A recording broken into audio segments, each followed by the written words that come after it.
नमस्कार दोस्तों, स्वागत है आपके YouTube channel top trending GK में। दोस्तों इस वीडियो में देखने वाले हैं दिल्ली पुलिस कांस्टेबल एग्जाम 24 नवंबर की प्रथम पारी में पूछी गई जीके साइंस करंट अफेयर्स के 50 में से 35 एग्जैक्ट सवाल एक्स्ट्रा फैक्ट सहित कवर करने वाले हैं। तो जिन्होंने एग्जाम दिया है लास्ट में बताना कितने यहाँ पर जीके के सवाल करेक्ट हो पा रहे हैं। इसके अतिरिक्त जो भी सवाल आपको पता है जीके के कमेंट सेक्शन में ज़रूर बता देना। तो कंटिन्यू करते हैं दिल्ली पुलिस 24 नवंबर प्रथम पारी के सवाल। पीडीएफ फाइल आपको टेलीग्राम चैनल पर अवेलेबल हो जाती है, ऑल शिफ्ट की एक साथ मिल जाती है। लिंक डिस्क्रिप्शन बॉक्स में है, जरूर ज्वाइन कर लेना। पहला सवाल, राष्ट्रीय नृत्य शिरोमणि पुरस्कार 2022 से किसे सम्मानित किया गया? राष्ट्रीय नृत्य शिरोमणि पुरस्कार 2022 से ये दोस्तों पुरस्कार दिया गया है नृत्यांगना अपर्णा सतीशन को। किसे? अपर्णा सतीशन है जो कि कुचिपुड़ी और भरतनाट्यम की डांसर है। अपर्णा सतीशन कुचिपुड़ी और भरतनाट्यम डांसर है। इन्हें 13वें कटक महोत्सव में 2022 के लिए राष्ट्रीय नृत्य शिरोमणि पुरस्कार दिया गया। आर्टिकल से यहाँ पर इजी सवाल, आर्टिकल 23 और 24 किस मौलिक अधिकार से संबंधित है? आर्टिकल 23 और 24 में क्या है? शोषण के विरुद्ध अधिकार। शोषण के विरुद्ध अधिकार आर्टिकल 23 और 24 में है। 23 में है मानव के साथ दुर्व्यवहार और बाल पर प्रतिषेध है, यानी मानव तस्करी और बेगार पर यहाँ पर प्रतिबंध है, प्रतिषेध है आर्टिकल 23 के तहत। आर्टिकल 24 के तहत है 14 वर्ष से कम आयु के बच्चों को कारखानों में काम पर नहीं लगाया जा सकता। 6 मौलिक अधिकार की बात करेंगे। समानता का अधिकार आर्टिकल 14 से 18 है। स्वतंत्रता का 19 से 22 है। शोषण के विरुद्ध 23-24 है। धार्मिक स्वतंत्रता 25 से 28 है। संस्कृति और शिक्षा का है आर्टिकल 29-30 में। संवैधानिक उपचारों का अधिकार आर्टिकल 32 में है। और संपत्ति का अधिकार 44वें संविधान संशोधन 1978 से हटा दिया गया। धार्मिक मामलों के प्रबंधन की स्वतंत्रता किस अनुच्छेद में वर्णित है? धार्मिक मामलों के प्रबंधन की स्वतंत्रता आर्टिकल 26 में है। किस में है? आर्टिकल 26 में। अब आर्टिकल 25 से 28 धार्मिक स्वतंत्रता वाला है, तो आर्टिकल 25 में क्या है? अंतःकरण की स्वतंत्रता और धर्म के स्वतंत्र पेशे, आचरण और प्रचार की स्वतंत्रता। 26 में धार्मिक मामलों की मैनेजमेंट की स्वतंत्रता है। 27 में किसी भी धर्म के प्रचार के लिए करों के भुगतान से मुक्ति है। धर्म के प्रचार के लिए फ्री टैक्स, कोई भी टैक्स नहीं है धर्म के प्रचार के लिए, मंदिर वगैरह के लिए। नेक्स्ट यहाँ पर 28 है कुछ शैक्षणिक संस्थानों में धार्मिक शिक्षा या पूजा में भाग लेने से स्वतंत्रता है। ठीक है। नेक्स्ट अपना है खेलो इंडिया स्कूल गेम्स का पहला संस्करण कब नई दिल्ली में आयोजित किया गया था? खेलो इंडिया स्कूल गेम्स का फर्स्ट एडिशन है दोस्तों 2018 को। कब? 31 जनवरी से 8 फरवरी 2018 तक खेलो इंडिया स्कूल गेम्स का पहला संस्करण आयोजित किया गया। खेलो इंडिया यूथ गेम्स को पहले खेलो इंडिया स्कूल गेम्स के नाम से जाना जाता है। खेलो इंडिया यूथ गेम्स को पहले क्या कहते थे? खेलो इंडिया स्कूल गेम्स। और अभी इसका नाम खेलो इंडिया यूथ गेम्स है, जिसका 5वां संस्करण हुआ है लेटेस्ट ही मध्य प्रदेश में। और यहाँ पर अंडर 17 और अंडर 21 के गेम्स होते हैं। जूडो मैच शुरू करने के लिए रेफरी का आदेश क्या कहलाता है? जूडो स्पोर्ट शुरू करने के लिए, गेम को शुरू करने के लिए रेफरी का जो आदेश है उसे कहा जाता है हाजिमी। क्या कहते हैं? हाजिमी कहते हैं। और यहाँ पर जूडो के टर्म की बात करें तो यहाँ पर एक टर्म आता है हंसोकू मैक। हंसोकू मैक है नियमों का गंभीर उल्लंघन करते हैं तो वहाँ पर हंसोकू मैक कहेंगे। और टर्म है हंतेई। हंतेई जब मैच बराबरी के स्कोर पर समाप्त होता है तो निर्णय की मांग की जाती है, उसे हंतेई कहते हैं। हिक्कीवैक यानी ड्रॉ हो जाना। जुड्डो की जो वर्दी रहती है ना, वो जो जुड्डो की वर्दी जिसमें मोटी सूती जैकेट और ढीली ढाली पैंट होती है उसे जुड्डो गी बोलते हैं। और जुड्डो को जो ट्रेनिंग शिक्षक रहता है, ट्रेनिंग शिक्षक, उसे सेंसेई बोलते हैं। क्या बोलते हैं? सेंसेई बोलते हैं। और योशी क्या है? रेफरी का मैच फिर से शुरू करने का आदेश है। रिज्यूम करने का मैच रोका है तो रिज्यूम के लिए योशी यहाँ पर एक आदेश रहता है। जुड्डो के अन्य टर्म्स में डोजो, जुड्डोगी, रेंडोरी, इप्पन, वजारी, यूको, कट्टा, मैट, उकेमी, टटामी, शियाई, श्रीडो, हाजिमी और सेम्पाई, कोहाडू, कोहाकू। ठीक है। ओशिकोमी, गोक्यो और युधांसा, कुजोशी है, रेंद्रकू वाजा वाजा। और ये जो वाजा के टर्म्स है पहले भी एग्जाम में आ चुका है, ये जुड्डो के टर्म है। नेक्स्ट है झूम खेती का अन्य नाम है। राज्यों में झूम खेती को अन्य किस नाम से जानते हैं? एग्जैक्टली कोई नाम दे रखा था, पूछा था वो किस राज्य से संबंधित, उसे झूम खेती किस राज्य में कहा जाता है? झूम खेती को कोई नाम था तो यहाँ पर झूम खेती की बात करें तो इसे एक तो स्थानांतरित कृषि बोलते हैं। नागालैंड में झूम खेती के तहत भूमि का उच्चतम प्रतिशत नागालैंड में झूम खेती होती है। इसके बाद मणिपुर, असम, मेघालय, अरुणाचल प्रदेश, त्रिपुरा और मिजोरम, यहाँ पर झूम खेती ज़्यादा होती है। पूर्वोत्तर में नागालैंड में सबसे अधिक है। झूम खेती को आप इंग्लिश में स्लैश एंड बर्न कल्टीवेशन कहेंगे, झूमिंग खेती है। और उत्तर पूर्वी भारत में इसे झूम बोलते हैं। उत्तर पूर्वी भारत में, पूर्वोत्तर में इसे झूम कहेंगे। और जो बुंदेलखंड क्षेत्र है ना मध्य प्रदेश उत्तर प्रदेश का, तो वहाँ पर इसे वेवर और दहियार कहा जाता है। बुंदेलखंड क्षेत्र में इसे वेवर कहेंगे, दहियार कहेंगे झूम खेती को। दक्षिण राज्य में इसे जरा और एरका बोलते हैं। बत्रा बत्रा बोला जाता है दक्षिण पूर्वी राजस्थान में। पोडू आंध्र प्रदेश में बोलते हैं झूम खेती को। कुमारी झूम खेती को केरल के पश्चिमी घाट के पहाड़ी क्षेत्र, पश्चिमी घाट में केरल के जो पहाड़ी क्षेत्र है वहाँ पर कुमारी कहते हैं झूम खेती को। कमन, विंगा और धावी कहते हैं ओडिशा में। और पामलऊ, पामलऊ कहते हैं दोस्तों, एग्जैक्टली यही था पामलू, ठीक है। पामलू झूम खेती को, पामलू सवाल ये पूछा गया था कि पामलू किस क्षेत्र की झूम खेती का वहाँ का क्षेत्रीय नाम पामलू है, तो पामलू है दोस्तों मणिपुर में, ठीक है। तो ये याद रखना, पामलू मणिपुर में, ये सवाल था आपके। दीपा बस्तर छत्तीसगढ़ और अंडमान निकोबार में। झारखंड राज्य में झूम खेती को कुरवा बोलते हैं। क्या बोलते हैं? झारखंड में कुरवा बोलते हैं। अब ऐसा नहीं कि भारत में ही झूम खेती है, विदेशों में झूम खेती के अलग अलग नाम है। कैगिन, फिलीपींस में झूम खेती कैगिन है। बर्मा में टुंगिया है। थाईलैंड में तमराई है। श्रीलंका में चैना है। अफ्रीका और मध्य अमेरिका में मिल्पा है। वियतनाम और लाओस में रे है, ठीक है। टुंगिया है बर्मा में, केगिन है फिलीपींस में, रे है वियतनाम में, मिल्पा है मैक्सिको, रोका है ब्राजील में, रोका, हुमा है जावा इंडोनेशिया, कोनुको है वेनेजुएला में, लोगन पश्चिम अफ्रीका में, मसोले है कांगो में, टेबी है मालागासी, तुंगिया म्यांमार में, तुंगिया का पूछा हुआ है, चैना भी श्रीलंका ध्यान रखना है, तो लेदांग है जावा और मलेशिया में। वित्तीय आपातकाल किस अनुच्छेद में वर्णित है? वित्तीय आपातकाल आर्टिकल 360 वित्तीय आपातकाल। और ये जो आपातकाल के उपबंध है कौन से भाग में है? तो भाग 18 में है आपातकाल। आपात उपबंध आर्टिकल 352 से 360 भाग 18 में आता है। भारत में आपातकालीन प्रावधान जर्मनी के संविधान से अडॉप्ट किए गए हैं। अब 3 प्रकार के आपात हैं। राष्ट्रीय आपातकाल है आर्टिकल 352, राज्य में आपातकाल जो राष्ट्रपति शासन है आर्टिकल 356, वित्तीय आपातकाल है आर्टिकल 360। नेक्स्ट सवाल, the story of my experiment with truth किसकी आत्मकथा? The story of my experiment with truth, ये महात्मा गांधी की आत्मकथा है। किनकी है? गांधी जी की आत्मकथा है। गोपाल कृष्ण गोखले ने किसके बारे में कहा था कि वो सभी संप्रदायवादी पूर्वाग्रह से मुक्ति उन्हें हिंदू मुस्लिम एकता का सर्वश्रेष्ठ राजदूत बनाएगी? तो गोपाल कृष्ण गोखले ने हिंदू मुस्लिम एकता का सर्वश्रेष्ठ राजदूत हैं वो मोहम्मद अली जिन्ना को कहा है। मोहम्मद अली जिन्ना ने अपने राजनीतिक जीवन के शुरुआती वर्षों में हिंदू मुस्लिम एकता की वकालत की थी। और मोहम्मद अली जिन्ना को सरोजनी नायडू ने हिंदू मुस्लिम एकता का राजदूत सरोजनी नायडू में भी कहा है, और गोपाल कृष्ण गोखले ने भी कहा है मोहम्मद अली जिन्ना को। 2011 की जनगणना के अनुसार सर्वाधिक जनसंख्या वाला राज्य लगभग 20 करोड़ के आसपास 19.9 करोड़ पॉपुलेशन है उत्तर प्रदेश की हाईएस्ट 2011 सेंसस में। उत्तर प्रदेश के बाद जनसंख्या हाईएस्ट दोस्तों महाराष्ट्र की। किसकी है? महाराष्ट्र की। सेकेंड है Maharashtra, highest Uttar Pradesh, second Maharashtra, third Bihar है, चौथे स्थान पर पश्चिम बंगाल है। सबसे कम जनसंख्या है सिक्किम की, उसके बाद मिजोरम की है, फिर अरुणाचल प्रदेश की। तो सिक्किम, मिजोरम, अरुणाचल प्रदेश, गोवा में सबसे कम है। हाईएस्ट है उत्तर प्रदेश, महाराष्ट्र, बिहार और पश्चिम बंगाल। टेबल शुगर है उसमें सबसे ज़्यादा क्या होता है? टेबल शुगर जो घरों में शुगर है उसमें सबसे ज़्यादा सुक्रोज होता है। सुक्रोज बनता है डाइसेकेराइड, यानी एक तो उसमें ग्लूकोज होगा डाई में, एक होगा फ्रक्टोज। तो ग्लूकोज और फ्रक्टोज मिलकर बना देता है सुक्रोज। तो सुक्रोज का फॉर्मूला C12H22O11, क्योंकि C6 वाले ग्लूकोज और फ्रुक्टोज के 2 यहाँ पर अणुओं से मिलकर बनी होती है, और ये है सुक्रोज C12H22O11। नेक्स्ट यहाँ पर सवाल है, डॉक्टर भीमराव अम्बेडकर ने कौन सा धर्म अपनाया था? और भीमराव ने लास्ट में बुद्धिज्म अपना लिया था, बौद्ध धर्म अपना लिया था। तो यहाँ पर अम्बेडकर ने 2 मई 1950 को नई दिल्ली में बौद्ध धर्म अपनाने का अपना फैसला किया था। तो डॉक्टर भीमराव अम्बेडकर ने बौद्ध धर्म अपनाया था। रजिया सुल्तान किसकी पुत्री है? रजिया सुल्तान है दोस्तों इल्तुतमिश की पुत्री। किसकी? इल्तुतमिश की।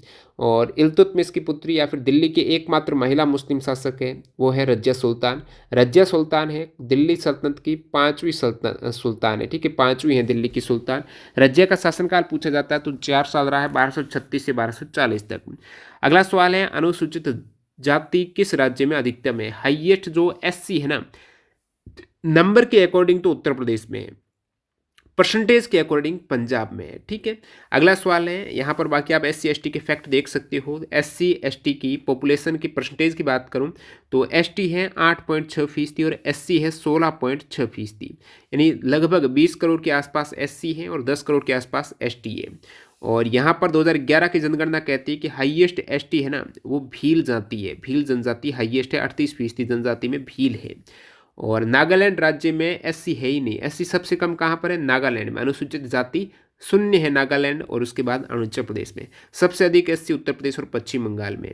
और पंजाब में एससी का परसेंटेज अधिक है। और बाकी बात करूँ यहाँ पर एसटी के परसेंटेज की, अनुसूचित जो जनजाति है ना उसका उच्चतम प्रतिशत है वो मिजोरम में है। और एसटी यहाँ पर सबसे कम है वो उत्तर प्रदेश में है। परसेंटेज के अकॉर्डिंग है सबसे कम अनुसूचित जनजाति उत्तर प्रदेश में है। मध्य प्रदेश में सबसे अधिक है नंबर्स के अकॉर्डिंग। ग्रामीण बैंक की स्थापना कब की गई? 1975। याद रखना भाई, जो क्षेत्रीय ग्रामीण बैंक है इसकी स्थापना 26 सितंबर 1975 को की गई है। और उत्तर प्रदेश का जो मुरादाबाद का प्रथमा बैंक है वो पहला आरआरबी था। प्रथमा बैंक है, प्रथम जो रूरल रीजनल बैंक है ना, रीजनल रूरल बैंक आरआरबी, वो पहला है प्रथमा बैंक। प्रथमा बैंक ही उसका नाम है आरआरबी का, जो उत्तर प्रदेश के मुरादाबाद का है। और यहाँ पर वाणिज्यिक बैंक पूछ ले, भारत का पहला पूर्ण वाणिज्यिक बैंक कौन सा है? तो वो अवध वाणिज्यिक बैंक है। वर्तमान में भारत में कितने रीजनल रूरल बैंक है? तो वो 43 रीजनल रूरल बैंक है। राज्य विधान परिषद में कम से कम कितने सदस्य अनिवार्य है? कम से कम 40 हैं।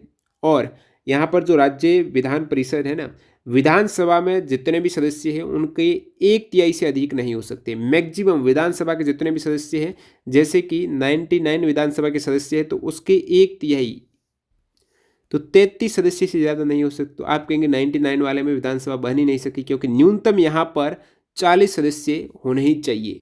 तो उस केस में यदि 120 विधानसभा में सीटें हैं ना, तो वहाँ पर 1/3 आपकी 40 सीट आ जाएगी।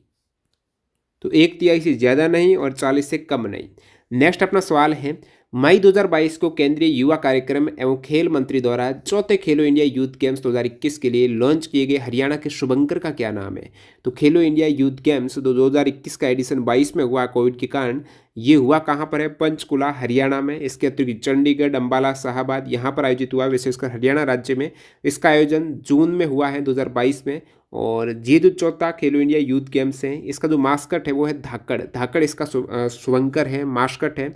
और यहाँ पर 2020 के खेलो इंडिया यूथ गेम्स के तीसरे एडिशन का मास्कट है वो है विजय। और 5वें खेलो इंडिया यूथ गेम्स हैं जो कि इसका मास्कट है आशा। क्या है? आशा है। नेक्स्ट है, सीएजी का वेतन किस निधि से भारित होता है? सीएजी का वेतन होता है भारत की संचित निधि पर भारित।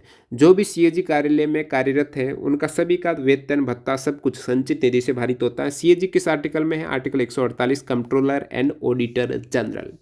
मौसमी बेरोजगारी किससे संबंधित है? मौसमी बेरोजगारी की बात करें तो कृषि से संबंधित बेरोजगारी है। ज़्यादातर कृषि क्षेत्र में ये बेरोजगारी है।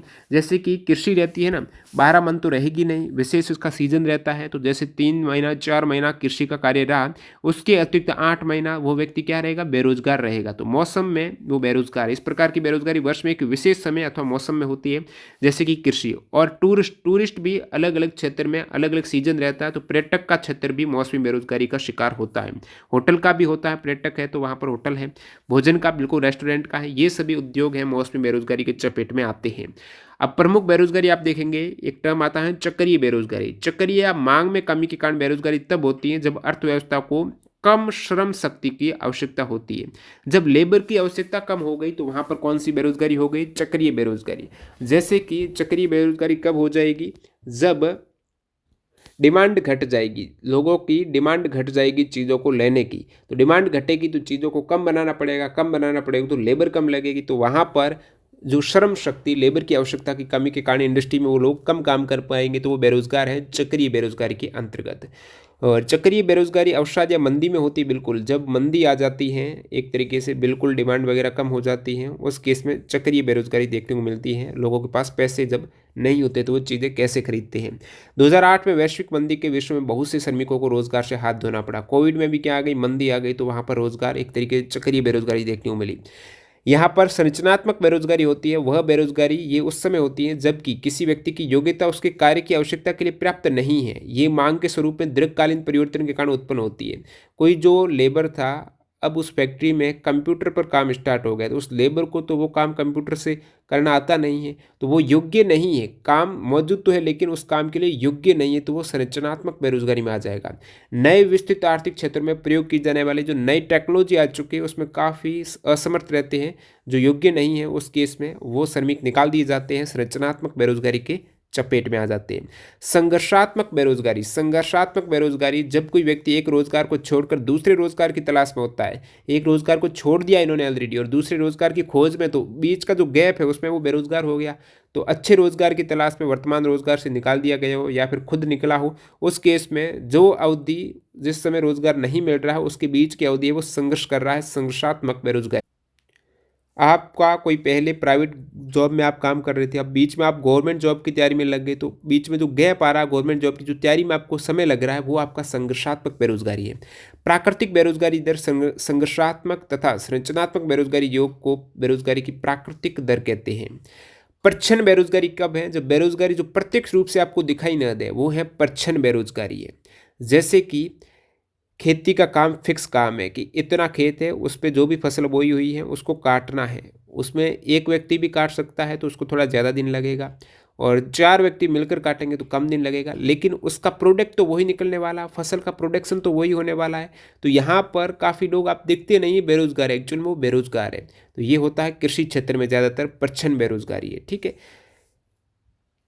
घर्षण बेरोजगारी एक अस्थायी स्थिति है जब श्रमिक पिछली नौकरी, बिल्कुल घर्षण बेरोजगारी और संघर्षात्मक बेरोजगारी एक ही बात है। एफ आई आई में एफ का क्या अर्थ है? एफ का अर्थ है फॉरेन, आई का अर्थ है इंस्टीट्यूशनल और investor. Foreign institutional investor, foreign जो कंपनीज हैं वो भी इंडियन मार्केट में यदि इन्वेस्ट करती है तो वो एफ आई आई में आ जाएगी। फॉरेन इंस्टीट्यूशनल मार्केट जो इन्वेस्टर हैं वो शेयर मार्केट में यदि फॉरेन कंपनी कोई पैसा लगाती है तो एफ आई आई है। और जो भारत की कंपनी शेयर मार्केट में पैसे लगाती है वो डोमेस्टिक इंस्टीट्यूशनल इन्वेस्टमेंट है। इंस्टीट्यूशनल है, मान लो उस इंस्टीट्यूट में काफ़ी लोगों ने क्या किया है, म्यूचुअल फंड के रूप में अपना धन जमा कराया है, तो वो पूरी इंस्टीट्यूट है अपना धन आगे मार्केट पे लगाएगी म्यूचुअल फंड, तभी लोगों को दे पाएगी, तो वो डोमेस्टिक है। फॉरेन है तो डिपेंड करता है।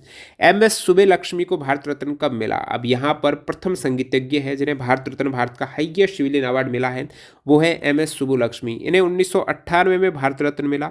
और रेमन मैग्सेसे पुरस्कार प्राप्त करने वाली भी पहली भारतीय संगीतकार है एम एस सुब्बुलक्ष्मी, जो तमिलनाडु से है। 1974 में इन्हें रेमन मैग्सेसे पुरस्कार मिला।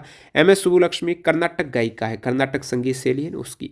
किस विटामिन की कमी से बेरी बेरी रोग हो जाता है? तो विटामिन B1 की कमी से हो जाता है बेरी बेरी रोग हो जाता है। विटामिन ए की कमी से रतौंधी हो जाता है। B6 और B12 की कमी से एनीमिया रोग हो जाता है। विटामिन सी की कमी से स्कर्वी या फिर मसूड़े फूल जाते हैं। डी से सूखा रोग जो हड्डियों कमजोर हो जाती है, रिकेटस रोग है। ई से जलन शक्ति कम होना। विटामिन के से हीमोफीलिया हो जाता है जिसमें रुधिर का थक्का नहीं बनता है। नेक्स्ट अपना उत्तरी भारत में मंदिर की चोटी के ऊपरी हिस्से को क्या कहते हैं? तो वो अमालका हो जाएगा, ठीक है। तो ये ऊपरी हिस्सा है ये वाला, इसे आप गोलाकार जो हिस्सा है आमलक इसे बोलते हैं।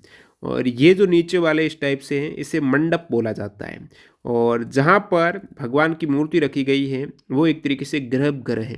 और ये पूरा अपना शिखर है, क्या है? शिखर है। ये तो हो गया जो नागर वास्तुकला वाले मंदिर है ना उत्तरी भारत के, उनका एक तरीके का उत्तरी भारत के मंदिर है वो नागर शैली को फॉलो करते हैं। उत्तरी भारतीय शैली है नागर शैली और दक्षिण भारतीय शैली है द्रविड़ शैली। नागर और द्रविड़ का मिश्रण है वो वेसर शैली है। तो आप दक्षिण भारत के मंदिर देखेंगे तो उसमें ऊपर जो आपने आमलक देखा है उसके स्थान पर कैपस्टोन होता है। और आपने जो यहाँ पर उत्तरी भारत में शिखर था उसके स्थान पर विमान होगा। और जो मंडप है वो ये वाला है। और गर्भगृह यहाँ पर भी इमेज भी। तो ये जो उत्तरी भारत है, दक्षिण भारत है, उत्तरी भारत में नागर शैली होती है। और यहाँ पर उत्तरी भारत में नागर शैली में मंडप है, अर्ध मंडप है, गर्भगृह है, ये सभी देखने को मिलते हैं आपको। और बाकी द्रविड़ शैली में आपको क्या देखने को मिलते हैं? गर्भगृह के ऊपर शिखर का भाग प्रिज्म नुमा, पिरामिड नुमा होता है। आपको पूछा जाता है द्रविड़ शैली में एक सवाल, गोपुरम, प्रांगण का जो मुख्य प्रवेश द्वार होता है ना उसे द्रविड़ शैली में गोपुरम बोलते हैं। नेक्स्ट वाला है 2020-21 में भारत में सर्वाधिक गेहूं किस पड़ोसी देश को निर्यात की है? तो 55, लगभग 55.5% गेहूं है। सबसे अधिक गेहूं भारत ने दिए हैं वो बांग्लादेश को दिए हैं, बांग्लादेश को बेचे हैं, निर्यात किए। सेकंड निर्यात किए हैं नेपाल को, थर्ड किए हैं यूनाइटेड अरब अमीरात को। अफगान राजकुमार गोश मोहम्मद का मकबरा कहाँ पर है? गोश मोहम्मद का दोस्तों मकबरा है ग्वालियर मध्य प्रदेश में। कहाँ पर है? गोश मोहम्मद का मकबरा ग्वालियर मध्य प्रदेश। अफगान राजकुमार गोश मोहम्मद का मकबरा ग्वालियर मध्य प्रदेश में। नेक्स्ट है कुचिपुड़ी नर्तक वेदांतम सत्यनारायण शर्मा का जन्म कहाँ हुआ, जिन्हें 1970 में पद्मश्री अवार्ड दिया गया? तो कुचिपुड़ी डांसर हैं वेदांतम सत्यनारायण शर्मा, इनका जन्म हुआ है आंध्र प्रदेश में और वहीं पर इनको जो आंध्र प्रदेश का कुचिपुड़ी नर्तक है और पद्मश्री 1970 में दिया गया। मिजोरम का नृत्य जो फसलों से संबंधित है, मिजोरम जैसे एक चार कूट नृत्य हैं, ये भी फसल का रिलेटेड नृत्य हैं और ये नृत्य तब आयोजित किया जाता है जब फसल को काट लेते हैं उस दरमियान। चेराव डांस भी फसल का एक तरीके का डांस है। खुल्लम नृत्य है जो मेहमानों का एक नृत्य है, वो खुल्लम नृत्य है मिजोरम का। अगला सवाल देखते हैं, होली का त्यौहार से संबंधित आपको फैक्ट है कि होली से एक दिन पहले होलिका दहन, बिल्कुल होली के दिन ही होलिका दहन होगा। तो ये वाला स्टेटमेंट भी करेक्ट है। होली से एक दिन पहले होलिका दहन होता है। जैसे पूर्णिमा को होली है ना, तो उससे एक दिन पहले होलिका दहन हो जाएगा और जैसे आप छोटी होली भी बोलते हो। और फिर नेक्स्ट डे जो होली या फिर धुलंडी बोला जाता है। होली का त्यौहार है, वसंत की शुरुआत होती है, बिल्कुल होली के त्यौहार से वसंत की शुरुआत होती है। होली हिंदू पंचांग के अनुसार वैशाख महीने में, जो कि गलत स्टेटमेंट है। होली की बात करें तो ये दोस्तों फाल्गुन महीने में, होली का त्यौहार फाल्गुन मास की पूर्णिमा को मनाया जाता है और इस त्यौहार से वसंत की शुरुआत होती है। बुराई पर अच्छाई की जीत के जश्न में मनाते हैं। तो ये सभी करेक्ट है, फर्स्ट और सेकंड, थर्ड रॉन्ग है। हरित क्रांति से संबंधित स्टेटमेंट आपको दे रखे थे। हरित क्रांति शब्द का प्रयोग सबसे पहले विलियम गॉड ने किया था और नॉर्मन बोरलॉग हरित क्रांति के जनक है। विश्व में हरित क्रांति की शुरुआत 1960 में, भारत में आई थी 1965-1968 के दरमियान। हरित क्रांति की शुरुआत किस देश से होती है? मैक्सिको से होती है। भारत में हरित क्रांति का नेतृत्व किया था एम एस स्वामीनाथन ने। हरित क्रांति में एक HYV का नाम आता है जो हाई हील्ड वेराइटी है बीजों की, जो मैक्सिको से लाई गई थी। गेहूं की वेराइटी भारत में लाई गई थी। हरित क्रांति में सबसे ज़्यादा जो उत्पादन हुआ है वो गेहूं का हुआ है, उसके बाद चावल का हुआ है, ज्वार बाजरा और मक्का, ये प्रमुख फसलें हैं जो हरित क्रांति से प्रभावित हुई हैं। राज्य विधानसभा के सदस्यों की अयोग्यता का निर्णय जो संविधान की 10वीं अनुसूची के अतिरिक्त हो कौन करता है? 10वीं अनुसूची में विधानसभा के सदस्य अयोग्य हो सकते हैं यदि दल बदल करते हैं तो। 2/3 सदस्य डायरेक्टली पूरा 2/3 सदस्य उस पार्टी से नहीं जाते तो दल बदल के तहत उनका एक तरीके से अयोग्य हो जाएंगे MLA से, विधानसभा सदस्य से। इसके अतिरिक्त राज्यसभा भी उन्हें अयोग्य घोषित कर सकते हैं, तो राज्यपाल करेक्ट हो जाएगा। तो भारतीय संविधान की 10वीं अनुसूची दल बदल के आधार पर संसद और राज्य विधानसभाओं के सदस्यों के अयोग्यता प्रदान करती है, जिसे 52वें संविधान संशोधन 1985 के जरिए ऐड किया गया है दल विरोधी एक्ट को। कौन सा नदी तंत्र सिंचाई में 26.1% हिस्सेदारी रखता है? तो इस टाइप से ये एग्जैक्ट सवाल किसी को आंसर पता तो बता सकते हो। 2023 तक कौन सा केरल का शास्त्रीय नृत्य है? तो मोहिनीअट्टम और कथकली केरल के हैं। उत्तर भारत के जो उत्तर के मैदान से स्टेटमेंट आधारित सवाल था। उत्तर के मैदान को दोस्तों सिंधु गंगा ब्रह्मपुत्र का मैदान भी कहा जाता है, क्योंकि इनकी सहायक नदियों के द्वारा सिंधु गंगा ब्रह्मपुत्र और उनकी सहायक नदियां मिलकर यहाँ पर जलोढ़ मिट्टी लेकर आती है, जलोढ़ निक्षेप लेकर आती है, जो कि सबसे उपजाऊ मिट्टी मानी जाती है। इसलिए आप कह सकते हो उत्तर के मैदान सबसे उपजाऊ मैदान है। ये मैदान जलोढ़ मिट्टी से बने हुए हैं क्योंकि नदियां यहाँ पर जलोढ़ निक्षेप लेके आती है। विश्व का सबसे अधिक उपजाऊ और घनी जनसंख्या वाला मैदान है, तो जनसंख्या घनत्व भी यहाँ पर उत्तर के मैदान में सबसे अधिक है।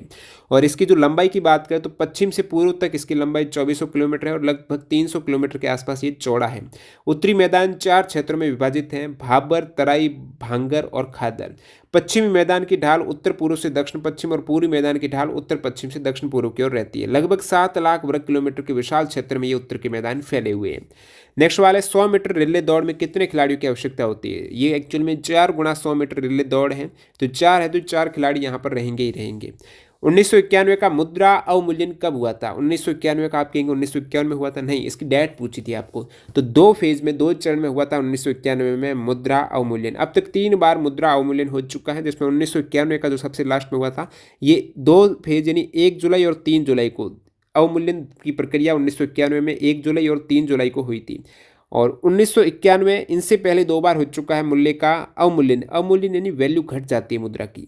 1949 में पहली बार भारतीय रुपये का अवमूल्यन किया गया 1949 में, फिर सेकंड बार 1966 में किया गया। तो इस टाइप से आप देखे हैं फर्स्ट शिफ्ट के पूछे गए 35 सवाल। इसके अतिरिक्त जो भी सवाल मिलेंगे PDF में आपको ऑल शिफ्ट में टेलीग्राम चैनल पर मिल जाएंगे, जिसकी लिंक डिस्क्रिप्शन बॉक्स में। न्यू कैंडिडेट टेलीग्राम से नहीं जुड़े हैं जरूर ज्वाइन कर लेना। टेलीग्राम में सर्च करना है टॉप ट्रेंडिंग जीके करके आप सर्च कर सकते हो, या फिर शॉर्ट में आप @ट्रेंड जीके, ठीक है, ट्रेंड जीके से भी आप ज्वाइन हो सकते हो। लगभग 2,70,000 एक्टिव मेंबर्स वहाँ पर फायदा उठा रहे हैं। मिलते हैं नए वीडियो के साथ, बाय बाय।